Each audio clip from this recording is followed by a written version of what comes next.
Alô, amigos, estamos de volta para mais um programa Despertar, produzido pela TV SEAC. Ele é professor, orador do Centro Espírita Amor e Caridade e está conosco hoje para tratar um assunto do seu interesse. Conosco, mais uma vez, Renato Vernaschi. Olá, amigos, é uma grande satisfação estar de volta aqui no programa Despertar. Eu agradeço ao SEAC, ao Sidney, que fez o convite, e espero que a gente possa discutir algumas coisas que façam sentido para a gente na base da nossa doutrina espírita. Todos nós sofremos, alguns mais, outros menos, e todos nós queremos parar de sofrer. Tem algum jeito de diminuir o sofrimento nosso aqui na Terra, Renato? Sidney, é uma coisa que, uma pergunta recorrente, né? Talvez a pergunta de $1 milhão, né? Como diminuir o sofrimento? É uma coisa que todos se perguntam, mas a gente sabe que a doutrina espírita nos aponta que tudo que nós passamos, grande parte do sofrimento que a gente passa, está estritamente vinculado às ações que nós cometemos no passado, que estamos cometendo até no presente, né? A gente não pode também achar que tudo que passamos agora são consequências de um pretérito muito distante. Mas a gente pode estar vivendo também um pretérito imediato. O que fazemos hoje de manhã pode refletir à tarde. O que nós fizemos ontem em casa, no trabalho, pode refletir semana que vem, e positivamente ou negativamente, dependendo do que a gente está plantando, né? Renato, há uma passagem evangélica em que Jesus, aproximando-se de um cego de nascença, seus discípulos perguntaram: quem pecou para que esse homem nascesse cego? Seus pais ou ele? Bem, a primeira parte, seus pais, talvez tenham herdado da cultura judaica, que preconizava que as pessoas tinham que resgatar os débitos do passado. Sim. Aliás, existe até aquela crença de que nós teremos que resgatar o pecado original. Aliás, um original pecado, né? Isso. De um pretenso casal. Uhum. Mas, abstração feita essa parte dos pais, como é que os discípulos estariam perguntando se ele havia pecado, se ele nasceu cego? A gente, quando olha uma pessoa em sofrimento, a gente quer encontrar a causa disso. Isso é um processo natural e acho que os discípulos queriam que Jesus apontasse a causa daquele sofrimento. Porque uma pessoa espontaneamente, a gente não acredita que seja meritória de estar sofrendo, né? Sem nenhum motivo aparente. E a doutrina espírita, a gente encontra na classificação do nosso planeta hoje, na situação que estamos, evolutiva, a gente encontra as duas causas de sofrimento que passamos: provas e expiações. São os dois motivos onde nós temos que passar por dificuldades, experimentar um sofrimento, uma dor que nos mostre um caminho de evolução. Então, a dor que nos vem, ela tem um sentido pedagógico. O sofrimento que passamos tem um sentido pedagógico. E isso a gente tem que entender. Porque se você tiver a compreensão da causa de um sofrimento, você consegue entendê-lo e angariar mais forças para superá-lo. Porque o contrário disso é o quê? É gerar revolta. Quando a gente passa por alguma dificuldade, vem a revolta. Quando a revolta chega, aí a gente abandona a luta, a gente abandona a compreensão e passa a ser um inimigo de si mesmo, porque você gera uma energia negativa, né? Estava implícita na pergunta dos discípulos alguma correlação com as vidas passadas? Então, se eles colocam a questão primeiro oriunda dos pais e depois oriunda dele, como oriunda dele se ele nasceu cego? Só pode vir de algum passado, né? Então, eles já estavam correlacionando com alguma coisa de vidas passadas. Isso quer dizer, Renato, que já no colégio apostólico já existia implicitamente a crença na multiplicidade das vidas, isto é, a ideia de que nós vivemos muitas vidas? A ideia reencarnacionista não é exclusiva da doutrina espírita, né? Ela veio elucidar, esclarecer o processo reencarnatório, mas muitas doutrinas anteriores já acreditavam nisso, com algumas outras diferenças, algumas acreditando que poderíamos voltar em corpos de animais até, se fizéssemos erros muito graves, né? Mas ela não é uma exclusividade da doutrina espírita. Mas o que a doutrina espírita fez foi trazer uma grande luz sobre o processo reencarnatório, colocá-lo dentro do processo da justiça divina, porque a gente encontra a lógica da perfeição da justiça divina através da reencarnação. Como assim? Seja mais... Porque eu queria dizer a você que nem todos telespectadores nossos conhecem a reencarnação. Sim. E a própria doutrina espírita. Aliás, temos muitos telespectadores que fazem parte de outras crenças e nos dão a honra da sua audiência. Como seria esse processo anterior? Se a gente tirar o processo reencarnatório, nós temos uma vida vivida aqui na Terra como única, como a única experiência que a gente está experimentando, seria essa vida que estamos vivendo hoje, que vivemos, outras pessoas viveram anteriormente e depois vão viver futuramente. Mas é uma experiência única. Como que você consegue encontrar a lógica num Deus soberanamente justo e bom? Se duas pessoas na Terra nascem em condições tão adversas, diametralmente opostas, uma abastada, cheia de recursos, sem dificuldade nenhuma, saúde perfeita, inteligência, e outra com condições muito precárias, com condições físicas e mentais muito precárias. Qual a justiça de Deus se colocarmos essas duas pessoas em condições tão diversas como sendo a única oportunidade delas? No próximo bloco, eu vou voltar a perguntar para o Renato sobre esse assunto, que é palpitante. Vou perguntar a ele também, que história é essa de termos várias vidas, se eu não me lembro de nenhuma anterior? Não saia daí, voltamos no instantinho.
Estamos de volta para o segundo bloco do Despertar de hoje com Renato Vernaschi. Eu perguntei a ele logo no começo do programa como fazer para sofrer menos.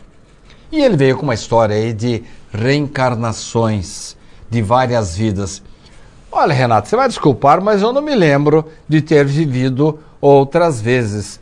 Não seria o caso, se eu já tive outras vidas no passado, de eu me lembrar, por exemplo, que eu fui rei, que eu fui um pirata, que eu fui um grande político? Eu não me lembro de nada disso, Renato. Nós chamamos, de uma maneira mais popular, a bênção do esquecimento que Deus nos concede. Como que nós estamos hoje? Meus irmãos, a gente tem uma condição evolutiva pequena ainda. Estamos engatinhando no processo evolutivo. Se pegarmos as 5 categorias propostas por Allan Kardec no Evangelho segundo o Espiritismo, da evolução dos planetas, de baixo para cima, na ordem dos planetas, estamos em segundo lugar ainda. E longe de passarmos para o terceiro. Estamos no processo de irmos para o mundo de regeneração, mas muito longe disso ainda. Estamos engatinhando no processo. Se acreditando então a reencarnação, ela tem que estar estabelecida como como fato, né? Acreditando que há reencarnação. Se nós estivermos numa outra encarnação posterior a uma que vivemos anteriormente, e trouxermos toda a recordação a partir do momento que a gente inicia essa nova oportunidade de aprendizado, de progresso, que é a reencarnação, a gente vai perceber que ao nosso lado, através da família, de amigos, de companheiros de trabalho, estão pessoas às quais nós temos débitos. E temos que aprender a amá-las. E como que a gente aprende a amar? Começando do zero. Todo aquele passado fica guardado numa gavetinha, que depois será revelado, né, novamente. Fica lá guardado para que a gente possa começar do zero. Um pai que pega uma criança desde o seu primeiro dia, uma mãe, irmãos que convivem juntos, podem ter débitos que eram até então praticamente insolúveis. E aí começam uma nova oportunidade. Alguns conseguem, aproveitam essa oportunidade de ouro e estabelecem um novo caminho de amor e de compreensão. Outros passam uma reencarnação, outra, e vão-se milênios até que eles consigam descobrir o amor novamente. Você falou começando do zero. Quer dizer que todo o meu aprendizado intelectual, tudo aquilo que eu aprendi de bom, é esquecido? Eu começo do zero, mas aí não para nunca, porque eu chego até o final desta vida e não aproveito nada do que eu aprendo nesta vida, Renato? A memória das experiências passadas, ela é colocada num local para ser revelado depois. Então a gente não tem acesso à nossa memória, mas as nossas virtudes, a nossa inteligência, tudo que a gente conquistou numa vida pretérita, ela continua com a gente. Por isso que a gente percebe pessoas que com a mais tenra idade já têm uma facilidade com as áreas de exatas, de humanas, com a visão geográfica, com um instrumento musical. Então, o que até então a gente pensava ser apenas um dom divino, na verdade é um trabalho de muito estudo, muita dedicação em vidas anteriores, onde a pessoa, ao iniciar uma nova experiência, do zero, colocado entre aspas agora, do zero nessa memória, mas ela inicia uma nova reencarnação e toma contato com coisas que lhe são simpáticas e similares, ela vai, a memória dela, dessas conquistas todas, vai despertando. São as tais lembranças inatas? Sim, temos também. Em algumas situações, há pessoas que têm flashes de coisas que aconteceram. Sensações claras de já ter vivido em determinado país. O tal déjà vu? Exatamente. Então ela tem uma certeza de que aquele local ela já conhece, sendo que é a primeira vez na vida que ela visitou. Então isso é plenamente possível, sim. No começo do programa, a primeira pergunta, o primeiro questionamento que eu fiz para o Renato foi de ele encontrar um meio de sofrermos menos. Ele está com essa conversa de reencarnação aí, que vamos admitir, nos traz, vamos dizer assim, um certo consolo. Mas, e diminuir o sofrimento? Você tem a fórmula? É muito bacana a gente olhar para esse processo inteiro que a gente iniciou como espíritos simples e ignorantes e a gente vai continuar por toda a eternidade. Então, tudo o que vamos fazendo, através da lei de ação e reação, de causa e efeito, tudo que a gente vai fazendo vai tendo consequências futuras. São sementes que plantamos. Sementes boas, frutos bons. Sementes ruins, frutos ruins. Vamos supor, Sidney, você gosta de uma fruta goiaba. E você gostaria de colher goiaba no seu quintal. Você vai lá e compra um saco enorme de semente de maçã. E começa a plantar maçã no seu pomar. Quando você vai colher goiaba? Nunca. Nunca. Tem gente que quer a felicidade na vida dela, quer a tranquilidade, a paz no coração, o amor, mas durante o seu caminho ela semeia ódio, raiva, incompreensão, intolerância. E ela vai colher o quê? Renato, você está sendo meio complicado, porque eu estou perguntando um jeito de diminuir as minhas dores e você vem me falar em semeadura, você vem me falar em débitos do passado. Renato, me diga uma coisa, não tem um jeito assim de eu me liberar desses pecados cometidos? Eu ouvi há poucos dias um irmão evangélico, ele estava trazendo um certificado dizendo que se houvesse uma contribuição, comprasse aquele certificado, a pessoa já teria o céu garantido. E nós nos lembramos que no passado havia realmente muita gente que vendia as tais indulgências. Bastava que se colocasse uma moeda no gasofilácio para que uma alma fosse libertada. Na doutrina espírita, há um jeitinho aí de nós limparmos o nosso passado sem toda essa trabalheira aí de semeador e outras coisas mais? Sidney, que bom se nós tivéssemos essa fórmula, mas o nosso Deus é um Deus de amor. Ele ama incondicionalmente seus filhos. Tem a bondade maior do universo. E é o nosso Pai. Um bom pai quer que o seu filho cresça, quer que o seu filho aprenda. Eu tenho meus filhos, você tem os seus filhos também? Algum dia o seu filho chegou para você e falou assim: pai, eu estou com dificuldade nessa tarefa, faz para mim? Se você fizer, você está sendo um bom pai ou não? Depende, né? Porque se ele tiver prestes a perder o ano ali e eu fizer a prova no lugar dele, eu acho que ele não vai aprender nada. Não vai aprender nada. E é assim que Deus faz com a gente. Ele nos dá a oportunidade de aprendermos, de fazermos com as nossas próprias pernas. Mas ele não pode tirar o sofrimento, ele não pode tirar a oportunidade de aprendizado. E a gente tem que entender isso. O sofrimento que passamos está vinculado a uma oportunidade de aprendermos. Sempre. Todo sofrimento que aparecer na sua frente, como Chico Xavier disse, eu agradeço todas as dificuldades, eu agradeço todos os sofrimentos que tive, porque se não fosse por eles, eu não sairia do lugar, eu me acomodaria e nós nos acomodamos. Se o sofrimento for retirado da nossa vida, a gente vai buscar um local de facilidades. A gente esquece de aprender. O sofrimento ele vem para nos fazer sofrer, mas a gente não pode buscá-lo. A gente não está aqui para ser infeliz na vida.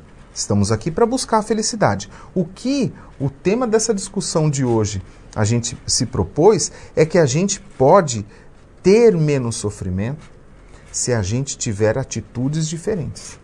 Se você plantar boas sementes, se você distribuir coisas boas, se você pensar coisas boas e fazer coisas boas, a quantidade de comprometimento com sofrimento seu vai diminuindo. Porque você passa a distribuir educação, atitudes boas, amor, carinho para as pessoas, isso volta para você. Da mesma forma, se você começar a distribuir coisas ruins, isso vai voltar para você também e você vai aumentar a sua infelicidade. No próximo bloco, eu acho que eu encontrei agora o meio de diminuir o meu sofrimento. No próximo bloco, eu vou propor ao Renato uma metodologia infalível para acabar com o sofrimento. E você quer conhecer? Não saia daí. Voltamos já já.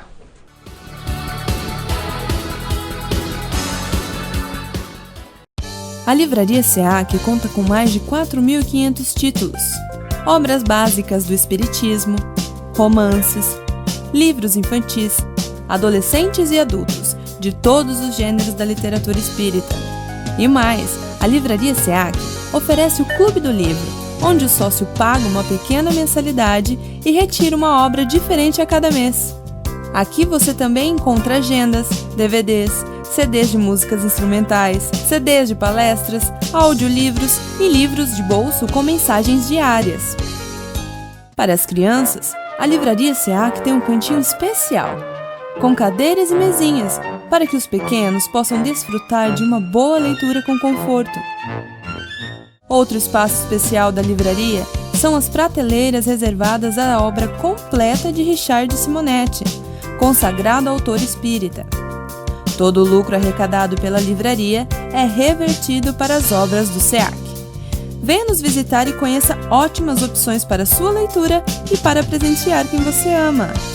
Livraria SEAC.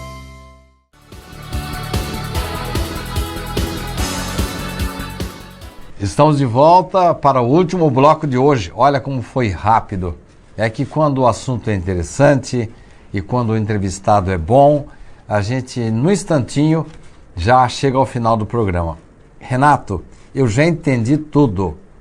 Basta que eu arranje bastante sofrimento para mim, assim como alguns sacerdotes da Idade Média, eles impingiam-se a si próprios muitas dores, muitos sofrimentos. Quanto mais sofrimento, melhor a minha vida, eu posso encontrar a felicidade rapidinho, trazendo mais sofrimento para a minha vida, Renato? Se a gente cogitar a possibilidade de que Deus criou seus filhos para buscarem sofrimento, a gente tem que mudar a nossa visão de Deus, né? Ele é um Deus de amor. Ele é um Deus que quer os seus filhos buscando a felicidade, buscando uma realização de progresso para que a gente se liberte de todos os males que tem dentro de nós. Mas a gente não encontra toda hora pessoas sacrificando-se, imolando-se, provocando mais dor em si mesmo para ficar de bem com Deus? Essa não é a solução? Eu não acredito nisso. Já pensou se o autoflagelo fosse uma solução? A gente ficaria sem ninguém aqui na face da Terra, né? Todo mundo se autoflagelando para buscar um aprimoramento. Eu acho que a gente tem que buscar entender os processos, a gente tem que entender o Consolador prometido por Jesus. Tem esse nome por causa disso, ele nos dá compreensão, ele nos dá esse consolo para que a gente consiga se ver dentro desse processo evolutivo, entender o que estamos passando, para a gente sair mais rápido desse sofrimento. Quer dizer que todo sofrimento corresponde a alguma falta que eu cometi no passado? Não necessariamente. Por isso que o nosso planeta tem uma categoria de 2 nomes, provas e expiações. Qual que é a diferença entre prova e expiação? Não é a mesma coisa? Você bem disse que eu sou professor, né? Isso. Inclusive, estamos num período de provas e eu vou chegar num dia desses numa sala com os meus alunos, com um calhamaço de provas, e eu te pergunto, para quais alunos eu distribuo as provas? Para os bons? Para os maus alunos? Ou para aqueles intermediários? Imagine que para todos. Para todos. Se estamos sendo provados, é porque precisamos demonstrar que adquirimos um determinado conhecimento. Então, qual que é a diferença entre prova e expiação? A expiação é todo aquela dificuldade, aquele resgate que você está passando por algum ato que você tenha cometido no pretérito. Algum mal que você fez a alguém, alguma coisa que você fez que prejudicou uma pessoa, que se prejudicou também, e você vai ter que resgatar futuramente. Quer dizer que é uma consequência de um gesto infeliz meu. Uma resposta direta da lei de ação e reação. E vem goela abaixo. Tem que suportar porque é uma consequência que você fez, né? Já a prova dá para ser negociada? A prova, ela vem para estabelecer se aquele espírito já adquiriu aquele conhecimento moral ou aquele conhecimento intelectual. Estamos sendo provados, estamos demonstrando que já passamos bem por aquilo lá. Então, de uma certa forma, pressupõe que eu possa escolher o tipo de dor, de situação pela qual eu vou passar? Se você tiver uma boa compreensão e um entendimento e uma evolução espiritual boa, no começo do processo reencarnatório, antes, no planejamento da sua encarnação, você pode até dar alguns pitacos ali, mas tem gente de coração muito bom planejando tudo isso pra gente. Sempre procurando não o que queremos, mas o que é melhor para nós. Sempre aquilo que vai ser de acordo com a nossa capacidade. A gente nunca pode esquecer que nenhuma prova ou expiação que resgatamos está sendo colocada numa dimensão que nós não conseguimos suportar. Todo fardo é calculado de acordo com a capacidade de tolerância àquela dificuldade individual de cada pessoa. Por isso que todo problema que a gente passa na vida, a gente tem que ter a certeza que se Deus permitiu que passemos por aquilo, é porque Ele sabe da nossa capacidade. E é sempre para o nosso bem? Sempre para o nosso bem. E a gente tem que ter essa compreensão. Nunca ter revolta por estar passando por alguma coisa. Primeiro, é para o seu bem. E segundo, você dá conta. Então quer dizer que a dor em si, ela não significa que eu esteja pagando, resgatando meu passado. O que importa é o que eu faço da dor, é isso? Exatamente, porque ela pode estar vinculada a uma situação de prova que não tem nada a ver com algum débito seu anterior. E o mais importante, Cid, é nessa hora que a gente está passando por algum momento difícil, a não consciência se aquilo é uma prova ou expiação, é um consolo. Não tem que ficar se perguntando ou tentando consultar guias espirituais ou jogar cartas ou fazer qualquer coisa que te dê essa informação.